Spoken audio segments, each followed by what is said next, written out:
A mysterious gunslinger rides into a Mormon settlement seeking vengeance, but what he finds instead will challenge everything he believes about justice, love, and redemption. This 1912 Western became a literary sensation, then nearly vanished from memory. Zane Grey was born in 1872 in Zanesville, Ohio, and became one of the most prolific and commercially successful authors of the early 20th century. Before achieving literary fame, he trained as a dentist, but his passion for the American West and adventure storytelling proved irresistible.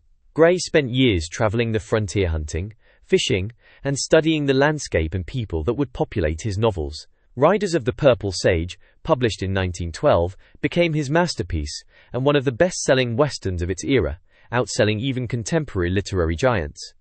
The novel's exploration of a mysterious gunslinger named Lassiter, navigating moral complexity within a rigid Mormon community, struck a chord with readers hungry for authentic frontier narratives. Grey's vivid, almost painterly descriptions of the Utah landscape elevated the Western genre beyond simple adventure into literary territory. Yet despite its initial triumph, Riders of the Purple Sage gradually faded from mainstream literary consciousness, overshadowed by changing tastes and the rise of modernism. Though never truly lost, it remained in print and adapted for film. The novel's cultural significance dimmed dramatically. Today, Grey's influence on the Western genre is undeniable, but his name has become surprisingly obscure. Riders of the Purple Sage endures as a testament to Grey's narrative power and his ability to explore timeless human conflicts against the dramatic backdrop of America's wild frontier. Welcome to Haberdash Books. Subscribe for new forgotten classics every week. Find the full audiobook, our Patreon, and our full catalogue at haberdashbooks.com. Links are in the description below. Ralph, Earl of Montgue, etc. My Lord, whether the world will arraign me of vanity or not, that I have presumed to dedicate this comedy to your lordship, I am yet in doubt. Though, it may be, it is some degree of vanity even to doubt of it. One who has at any time had the honor of your lordship's conversation cannot be supposed to think very meanly of that which he would prefer to your perusal. Yet it were to incur the imputation of too much sufficiency to pretend to such a merit as might abide the test of your lordship's censure. Whatever value may be wanting to this play, while yet it is mine, will be sufficiently made up to it when it is once become your lordship's. And it is my security that I cannot have overrated it more by my dedication than your lordship will dignify it by your patronage. That it succeeded on the stage was almost beyond my expectation, for but little of it was prepared for that general taste which seems now to be predominant in the palates of our audience. Those characters which are meant to be ridiculed in most of our comedies are of fools so gross, that in my humble opinion they should rather disturb than divert the well-natured and reflecting part of an audience. They are rather objects of charity than contempt, and instead of moving our mirth, they ought very often to excite our compassion. This reflection moved me to design some characters which should appear ridiculous not so much through a natural folly, which is incorrigible, and therefore not proper for the stage, as through an affected wit. A wit which, at the same time that it is affected, is also false.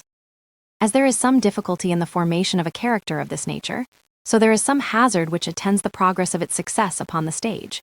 For many come to a play so overcharged with criticism that they very often let fly their censure, when through their rashness they have mistaken their aim. This I had occasion lately to observe, for this play had been acted 2 or 3 days before some of these hasty judges could find the leisure to distinguish betwixt the character of a witwoud and a truewit. I must beg your lordship's pardon for this digression from the true course of this epistle, but that it may not seem altogether impertinent, I beg that I may plead the occasion of it, in part of that excuse of which I stand in need, for recommending this comedy to your protection. It is only by the countenance of your lordship, and the few so qualified, that such who write with care and pains can hope to be distinguished, for the prostituted name of poet promiscuously levels all that bear it. Terence, the most correct writer in the world, had a Scipio and a Lelius, if not to assist him, at least to support him in his reputation. And notwithstanding his extraordinary merit, it may be their countenance was not more than necessary. The purity of his style, the delicacy of his turns, and the justness of his characters were all of them beauties which the greater part of his audience were incapable of tasting. Some of the coarsest strokes of Plautus, so severely censured by Horace, were more likely to affect the multitude. Such, who come with expectation to laugh at the last act of a play, and are better entertained with 2 or 3 unseasonable jests than with the artful solution of the fable. As Terence excelled in his performances, so had he great advantages to encourage his undertakings, for he built most on the foundations of Menander. His plots were generally modeled, and his characters ready drawn to his hand. He copied Menander, and Menander had no less light in the formation of his characters from the observations of Theophrastus, of whom he was a disciple. And Theophrastus, it is known, was not only the disciple, but the immediate successor of Aristotle, the first and greatest judge of poetry. These were great models to design by, and the further advantage which Terence possessed towards giving his plays the due ornaments of purity of style and justness of manners was not less considerable from the freedom of conversation, which was permitted him with Lelius and Scipio, 2 of the greatest and most polite men of his age. And, indeed, the privilege of such a conversation is the only certain means of attaining to the perfection of dialogue. If it has happened in any part of this comedy that I have gained a turn of style or expression more correct, or at least more corrigible, than in those which I have formerly written, I must, with equal pride and gratitude, ascribe it to the honor of your lordship's admitting me into your conversation, and that of a society where everybody else was so well worthy of you, in your retirement last summer from the town. For it was immediately after that this comedy was written. If I have failed in my performance, it is only to be regretted, where there were so many not inferior either to a Scipio or a Lelius, that there should be one wanting equal in capacity to a Terence. If I am not mistaken, poetry is almost the only art which has not yet laid claim to your lordship's patronage. Architecture and painting, to the great honor of our country, have flourished under your influence and protection. In the meantime, poetry, the eldest sister of all arts and parent of most, seems to have resigned her birthright, by having neglected to pay her duty to your lordship, and by permitting others of a later extraction to prepossess that place in your esteem, to which none can pretend a better title. Poetry, in its nature, is sacred to the good and great. The relation between them is reciprocal, and they are ever propitious to it. It is the privilege of poetry to address them, and it is their prerogative alone to give it protection. This received maxim is a general apology for all writers who consecrate their labors to great men. But I could wish, at this time, that this address were exempted from the common pretense of all dedications, and that as I can distinguish your lordship even among the most deserving, so this offering might become remarkable by some particular instance of respect, which should assure your lordship that I am, with all due sense of your extreme worthiness and humanity, my lord, your lordship's most obedient and most obliged humble servant, Will. Congreve. Prologue. Spoken by Mr. Bettrton. Of those few fools who with ill stars are cursed, sure scribbling fools called poets fare the worst. For they're a sort of fools which fortune makes, and after she has made 'em fools for sakes. With nature's oafs 'tis quite a different case, for fortune favors all her idiot race. In her own nest the cuckoo eggs we find, o'er which she broods to hatch the changeling kind. No portion for her own she has to spare, so much she dotes on her adopted care.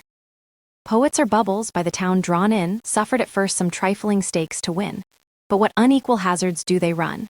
Each time they write they venture all they've won. The squire that's buttered still is sure to be undone. This author heretofore has found your favor, but pleads no merit from his past behavior. To build on that might prove a vain presumption, should grants to poets made admit resumption, and in Parnassus he must lose his seat, if that be found a forfeited estate. He owns, with toil he wrought the following scenes, but if they're not ne'er spare him for his pains, damn him the more, have no commiseration for dullness on mature deliberation. He swears he'll not resent one hissed off scene, nor, like those peevish wits, his play maintain, who to assert their sense your taste arraign. Some plot we think he has, and some new thought, some humor too, no farce, but that's a fault. Satire, he thinks, you ought not to expect, for so reformed a town who dares correct. To please, this time, has been his sole pretense, he'll not instruct, lest it should give offense. Should he by chance a knave or fool expose, that hurts none here, sure here are none of those. In short, our play shall, with your leave to show it, give you one instance of a passive poet, who to your judgments yields all resignation, so save or damn after your own discretion. Dramatis personi. Men. FAINALL, in love with Mrs. Marwood, Mr. Betterton. MIREBLL, in love with Mrs. Millamant, Mr. Verbruggen. WITWOUD, follower of Mrs. Millamant, Mr. Bowen. Petulant, follower of Mrs. Millamant, Mr. Bowman. SIRWLFULL WITWOUD, half-brother to Witwoud, Mr. Underhill. And nephew to Lady Wishfort, WITWLL, servant to Murrayball, Mr. Bright. Women. Lady WSHFORT, enemy to Murrayball, for having Mrs. Lee. Falsely pretended love to her, Mrs. Millamant, a fine lady, niece to Lady Mrs. Bracegirdle. Wishfort and loves Murrayball, Mrs. MARWOD, friend to Mr. Fainall and likes Mrs. Barry. Murrayball, Mrs. FAINALL, daughter to Lady Wishfort and Mrs. Bowman. Wife to Fainall, formerly friend to Murrayball, foible, woman to Lady Wishfort, Mrs. Willis. Mincing, woman to Mrs. Millamant, Mrs. Prince. DANCERS, FOOTMEN, attendance. Scene, London, the time equal to that of the presentation. ACTI, scene I, a chocolate house. MIRABELL and FAINALL rising from cards. BETTY waiting. Myra, you are a fortunate man, Mr. Fainall. Fain, have we done? Myra, what you please. I'll play on to entertain you. Fain. No, I'll give you your revenge another time, when you are not so indifferent. You are thinking of something else now, and play too negligently. The coldness of a losing gamester lessens the pleasure of the winner. I'd no more play with a man that slighted his ill fortune than I'd make love to a woman who undervalued the loss of her reputation. Myra, you have a taste extremely delicate, and are for refining on your pleasures. Fain. Prithee, why so reserved? Something has put you out of humor. Myra, not at all. I happen to be grave today, and you are gay, that's all. Fain. Confess, Millamant and you quarreled last night after I left you. My fair cousin has some humors that would tempt the patience of a stoic. What, some coxcomb came in and was well received by her while you were by? Myra. Witwoud and petulant, and what was worse, her aunt, your wife's mother, my evil genius, or to sum up all in her own name, my old Lady Wishfort came in. Fain. Oh, there it is then, she has a lasting passion for you, and with reason. What then, my wife was there? Myra. Yes, and Mrs. Marwood and 3 or 4 more whom I never saw before. Seeing me, they all put on their grave faces, whispered one another, then complained aloud of the vapors, and after fell into a profound silence. Fain. They had a mind to be rid of you. Myra. For which reason I resolved not to stir. At last the good old lady broke through her painful taciturnity with an invective against long visits. I would not have understood her, but Millamant joining in the argument, I rose and with a constrained smile told her, I thought nothing was so easy as to know when a visit began to be troublesome. She reddened, and I withdrew, without expecting her reply. Fain. You were to blame to resent what she spoke only in compliance with her aunt. Myra. She is more mistress of herself than to be under the necessity of such a resignation. Fain. What? Though half her fortune depends upon her marrying with my lady's approbation? Myra. I was then in such a humor that I should have been better pleased if she had been less discreet. Fain. Now I remember, I wonder not they were weary of you. Last night was one of their cabal nights. They have 'em 3 times a week and meet by turns at one another's apartments, where they come together like the coroner's inquest, to sit upon the murdered reputations of the week. You and I are excluded, and it was once proposed that all the male sex should be accepted, but somebody moved that to avoid scandal there might be one man of the community, upon which Motion, Witwoud, and Petulant were enrolled members. Myra, and who may have been the foundress of this sect? My Lady Wishfort, I warrant, who publishes her detestation of mankind, and full of the vigor of 55 declares for a friend and ratifia, and let posterity shift for itself, she'll breed no more. Fain. The discovery of your sham addresses to her, to conceal your love to her niece, has provoked this separation. Had you dissembled better, things might have continued in the state of nature. Myra. I did as much as man could, with any reasonable conscience. I proceeded to the very last act of flattery with her, and was guilty of a song in her commendation.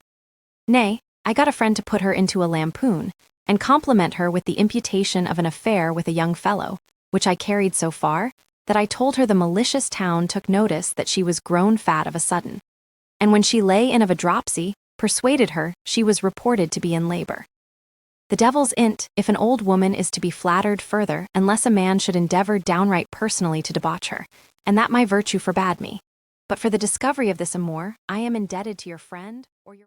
That's the end of Chapter 1, but Lassiter's journey is only beginning. Discover the complete audiobook, free, at haberdashbooks.com and subscribe for more forgotten classics rescued from the shadows of literary history.